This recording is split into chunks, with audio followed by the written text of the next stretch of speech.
እኔም እንዴት ነው የሚከፍለው? ለምሳሌ አሁን ክፍያው ከየት ነው የሚመጣው? አሁን ይህን ገንዘብ ለምሳሌ 20 ሺህ ብር 30 ሺህ ብሩን መጀመሪያ ከምን ሰብስበው ወደ ምን ላይ ያውለዋል? አሁን በደንብ አሁን ይህንን ብሪፍሊ ኤክስፕሌን እንድናደርገው ስለፈለኩ። አሁን ላይ ያሉ ውዝግቦችም የተነሱት በዚሁ ምክንያት ነው። ለምን እንደሚከፍለን እንዴት ነው ለምን እንደሚከፍለን መጀመሪያ ከየት ወዴት የሚያመጣው የሚል ነገር ይሄ ሀሳብ የተነሳው ይመስለኛል ስለ ኮይን ያለን አመለካከት በጣም ዝቅተኛ ስለሆነ ነው። ኮይን ራሱ ምንድን ነው ዲጂታል ማርኬቲንግ ነገር ላይ ያለው ማህበረሰቡ ያለው ገንዘብ ዝቅተኛ ነው እና ያ ነገር ይመስለኛል እዚህ ቦታ ያደረሰ። ያው ኮይንን በትንሹ ልግለጽልህና ራሱ ይገባሃል። ከዛ በኋላ ፕላትፎርም ምን እየተጠቀመ እንደሆነ ይገባሃል።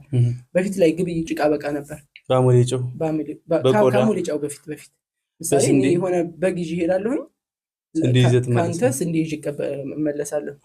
ከዛ በኋላ ያው በመሀል የሆነ ችግር ተፈጠረ። ምሳሌ እኔ በግ ከፈለኩኝ ሂጄ በጉን ልቀበለው ስል እሱ የሚፈልገው እኔ ያላስኩትን ዕቃ ሊሆን ይችላል።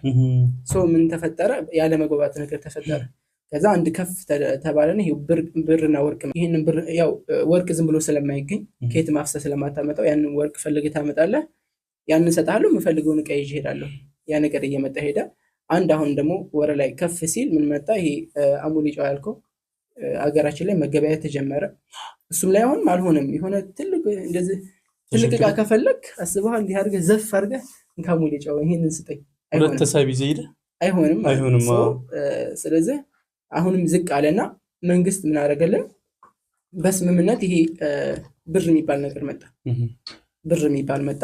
ብሩ ባይዘው ጥቅም የለውም። አሁን ብር አበላው የሆነ ሀገር ላይ አንተን የሆነ የብስ ላይ አንተንና ብርን ብቻ ቢያስቀምጡልህ ካልተገበያየህበት አበላው። ስምምነት ነው ብር እንጂ በራሱ ቫልዩ የለውም። ብር የሚባል መጣ፣ ተጻፈበት፣ ላምጪው እንዲከፈል የሚል ህግ ወጣበት። ስለዚህ በዛ መገበያየት ጀመር። ከዛ አሁንም ከፍ አለና አይተህ ከሆነ የሆነ ነገር ገዛህና በሞባይል ባንኪንግ እልክልሃለሁ። የላኩልህ ምንድን ነው? ቁጥር ነው የላኩልህ። ግን ያንን ቁጥር ይዘህ ሄደህ አንተ ባንክ ቤት ታወጣዋለህ። ይህን ያህል ቁጥር አለ ስጡኝ ነው የምትላቸው፣ ይሰጡሃል። አሁን እዚህ ጋር ምን ተፈጠረ መሰለህ? በመንግስቶች ነው ይሄ ቁጥጥር ያለው። መንግስት የሆነ ገጭቋ ከመጣ ላይሰጥህ ይችላል። የሆነ ነገር ተፈጠረ፣ በመንግስት ቁጥጥር ስር ነው ያለው። ምን ተደረገ? ይሄ ቢትኮይን ኮይኖች ምናምን ይህን ሀሳብ ማንም የማይቆጣጠረው ቁጥጥር አይቆጣጠሩትም። ይሄን ኮይን የሚባል ነገር መንግስት አይቆጣጠረውም። ኮይን የሚባል ነገር ተመረተ። ቢትኮይን በ2008 አካባቢ ተነሳ። ኮይን የሚባል ነገር መጣ። ኮይኑ ማንም አይቆጣጠረውም። ዲጂታል ከረንሲ ማለት ነው። ዲጂታል ነው በቃ አለ።